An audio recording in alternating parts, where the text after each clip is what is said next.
Lights out, away we go. Green flag will drop in Imola, and the field flies away to get things started at the Italian circuits.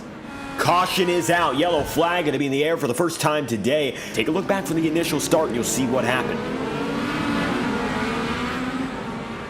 And it's going to be Donsko involved, and up and over goes another driver. That's Jan Korbs, and a violent way to start things. And it's going to be a very busy time on pit road. Most drivers getting that mandatory pit stop out of the way here and now. Jarno gets out first, and he'll win the race off the pit road. Now the iRacing official pace car comes down and in, and Moore will get the jump away from the field. Green flag will fly once again. And Jonathan Moore brings us back for our first restart of this event.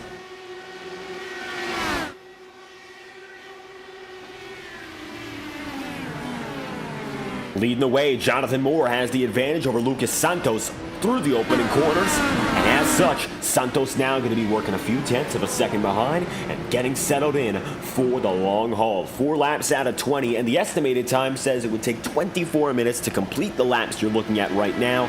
We have 21 minutes left in the session. There is no way we're going to get all the laps in, as it's going to be now Lucas Santos going wide and nearly losing control, and he's going to have to give up several positions. Jarno Kausch makes it up to second. Lucas Santos drops back to third, and now the Altena Autosport drivers of Liam O'Sullivan and Julian Altena going to go side by side. Julian to the bottom and leaving Liam right up top. Both drivers perhaps a little startled by what happened there just ahead with Santos, gives Lucas the opportunity to prevail and Julian the opportunity to take a position, and so Julian going to make his move up to 4th, O'Sullivan back to 5th where he qualified, and Matthias Strauss currently up 1 position, and he's made his way up from 7th to 6th to kick off the night. And so lap number 5 begins, and we're about a third of the way through this race as we get back to green flag action. Admittedly, Santos not slow by any means, but the big trouble for him right now is being on cycle, which he isn't. He'll have to come down to pit road here and now and give it all up. And Stedman going to move up to 6th as Santos is going to bail. So Julian, evidently the faster driver of the two, at least for now. And we'll see what happens as he keeps on progressing and has now gotten that gap to be less than a half a second. And he's going to be in the grass and the gravel. Oh, trouble indeed for Julian. He's going to fall out of favor here, and Liam O'Sullivan will have to fight for the top spot. And here we go. Out of turn 17, push to pass is on for Liam O'Sullivan, and the gap is shrinking. Coming to turn 1 here, O'Sullivan going to be looking low. He'll have the apex and have the advantage. We'll see what he can do here, trying to outbrake Jarno. O'Sullivan to lead, and he'll get there quickly, only to be fought back on the outside. Kausch not going to give it up quick, nearly in the gravel, and now Jarno is going to tuck in and duck right low. The 41 machine just behind O'Sullivan. Julian staying tight to the attenuator now in the number 41, and looking low once again, just can't quite find the rhythm to make it by. Jarno going to be parking it through the apex of every corner now, and as long as he's got the apexes of all 17 corners down, it'll be his spot to gain. Moore will concede and give Liam O'Sullivan the top spot. Now O'Sullivan going to be leading for the first time tonight. Advantageous. The 63 has gotten away from his teammate and race rival.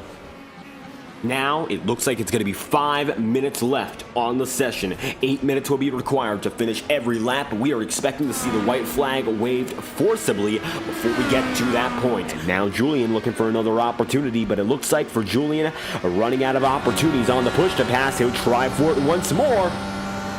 And here comes Julian.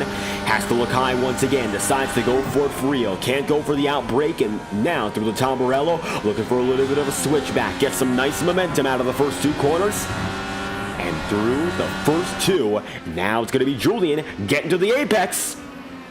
No contact. Jarno going to go wide, and now trying to defend once and twice. There's a limit to it, and Jarno is on the limit, trying to find each and every way to keep Julian behind. So far it's worked, but nothing is forever, and all these methods are going to burn up those alternate compound tires even more so.